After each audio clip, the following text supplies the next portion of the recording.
Shalom, saudara-saudari yang terkasih dalam Kristus.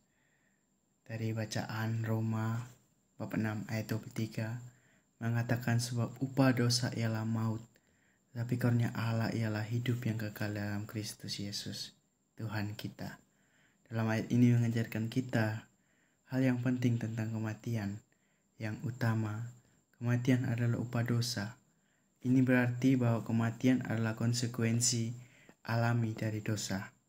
Ketika kita berdosa, kita memisahkan diri dari Allah, dan itu kita menyebabkan terpisah dari kehidupan kekal. Yang kedua, kehidupan kekal adalah karunia Allah itu sendiri. Ini berarti bahwa hidup kekal adalah sesuatu yang diberikan kepada kita oleh Allah, bukan sesuatu yang kita capai, tapi dengan usaha kita sendiri. Kita menerima hidup yang kekal melalui iman kepada Yesus Kristus.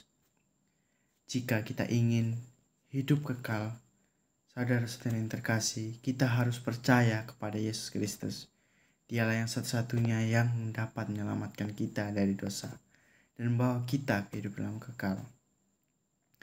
Berdasarkan pengalaman dan kesaksian saya, saudara-saudari yang terkasih, pada suatu ketika teman saya yang bernama Pela, ia adalah seorang perempuan.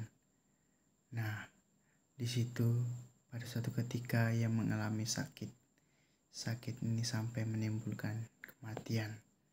Kematian yang dirasakan ini sungguh terasa sekali.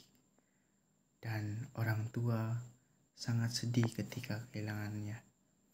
Pada suatu ketika ia bermain HP dan berbaring di atas kasur dan mengupload suatu status yang berbunyi, "Aku ingin tidur tenang bersama dia."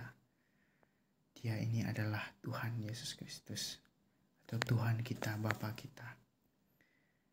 Dia sangat merasa dirinya tidak layak lagi untuk hidup. Dan pada suatu pagi, orang tuanya membangunkan dia dan dia merasa tidak sadar diri lagi. Dan pada hakikatnya, orang tuanya bersedih karena kehilangan anak yang disayanginya. Anak ini adalah seorang yang pendiam dan mengalami banyak masalah dalam hidupnya.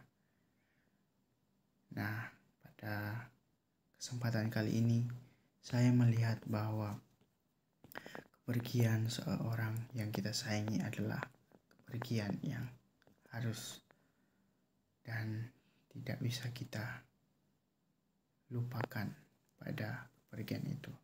Kesedihan yang orang tuanya alami itu menyangkut juga dengan kesedihan saya sendiri. Saya merasa bahwa kepergiannya itu adalah suatu hal yang tidak mungkin. Kenapa bisa tiba-tiba seperti itu? Kematian juga adalah hal yang secara tidak pasti kita tentukan. Kadang kita bisa mati hari ini dan juga bisa hari esok dan tidak bisa kita tentukan. Saudara-saudari yang terkasih, marilah kita selalu mendekatkan hati kepada Tuhan kita, Sang Allah, Bapa, Putra, dan Roh Kudus. Semoga Tuhan selalu memberkati kita semua. Amin.